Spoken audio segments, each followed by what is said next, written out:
Assalamualaikum warahmatullahi wabarakatuh. Perkenalkan Ulun Dina Amelia Sari dari Lokal B23. Sebelumnya di sini ada narasumber kita yang cantik Membahana Primavera. Ya. Bisa perkenalkan diri Pian terlebih dahulu. Sebelumnya perkenalkan, nama aku Anissa Sabila. Aku asal dari Keluar Tabalong. Masya Allah, asli suku Banjar berarti. Iya, asli suku Banjar. Sekarang Ulun mau bertanya tentang apa sih yang Pian pahami tentang kepidaraan itu? Ya, jadi setahu saya kepidaran itu di wilayah saya itu biasanya kepidaran ini kayak sakit. Nah, sakit itu biasanya kena dari anak-anak yang usianya mulai dari 1 tahun, 2 tahun sampai 5 tahun. Nah, biasanya demam yang tidak kunjung sembuh dan biasanya anak-anaknya itu sering rewel ataupun nangis yang tiap malam kayak gitu. Jadi biasanya orang tua rajin bilangnya kepidaraan atau kena dari orang lah kayak gitu.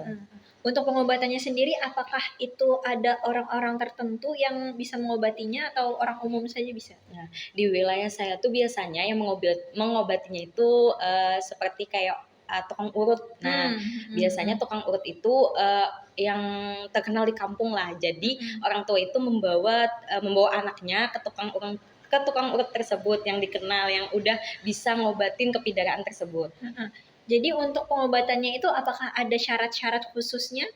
Setahu saya sih, kalau saya pernah lihat kepidaran itu seperti kayak kunyit atau yang kekuning-kuningan itu dicampur dengan minyak kelapa atau minyak kayu putih anak-anak biasanya. Nah itu dioleskan ke telapak tangan anak sama ke dahi anak juga kayak gitu.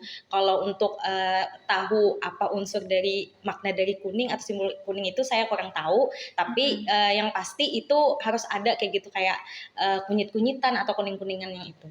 Udah menjadi kepercayaan berarti untuk orang Banjar.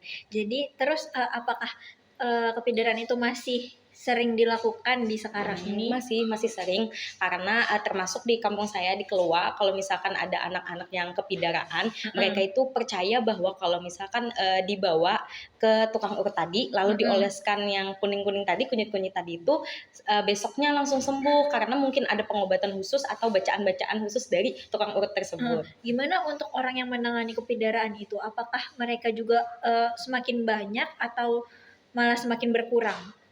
Maksudnya orangnya kah? Atau yang mengobatinya? Kayak kan biasanya orang-orang zaman dulu tuh. Terus sekarang apakah masih banyak kah orang yang mengobati itu atau sudah mulai berkurang? Kalau di kampung saya sendiri tuh masih banyak, cuman kadang orang-orang itu bisa juga kayak langganan kayak gitu. Nah, jadi kebanyakan sebenarnya dulu itu banyak, tapi karena mungkin orang tuanya banyak yang kan biasanya itu kan kayak warisan-warisan lah kayak gitu. Jadi kan kayak kajian-kajian kepidaraan yang itu tuh kan warisan.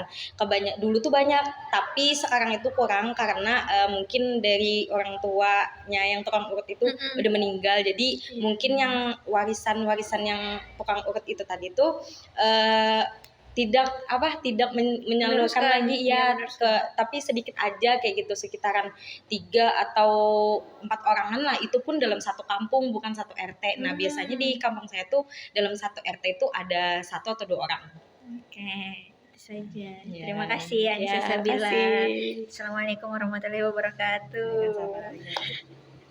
Dari apa yang saya dapatkan dari wawancara dengan narasumber kita tadi, Anissa Sabila, bahwasanya Bepidara merupakan suatu penyakit yang dipercayai oleh masyarakat Banjar yang bisa disembuhkan dengan Bapidara itu. Biasanya terjadi pada anak-anak kecil yang demam, tidak sembuh-sembuh, lalu dipercaya oleh masyarakat itu gangguan dari hal gaib yang biasanya diobati dengan kunyit yang dicampur dengan minyak-minyak aroma terapi.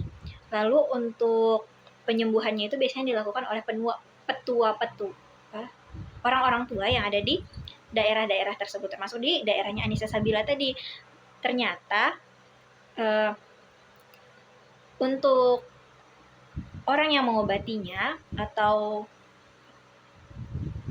orang yang menyembuhkan kepidaraan tadi itu tuh sudah mulai jarang ditemui karena itu ilmu yang turun-menurun dilakukan karena memang kebanyakan dilakukan oleh orang-orang tua zaman dulu. Jadi untuk sekarang masih ada, tapi untuk menemukannya agak kurang. Itu saja mungkin yang dapat saya sampaikan. Terima kasih. Assalamualaikum warahmatullahi wabarakatuh.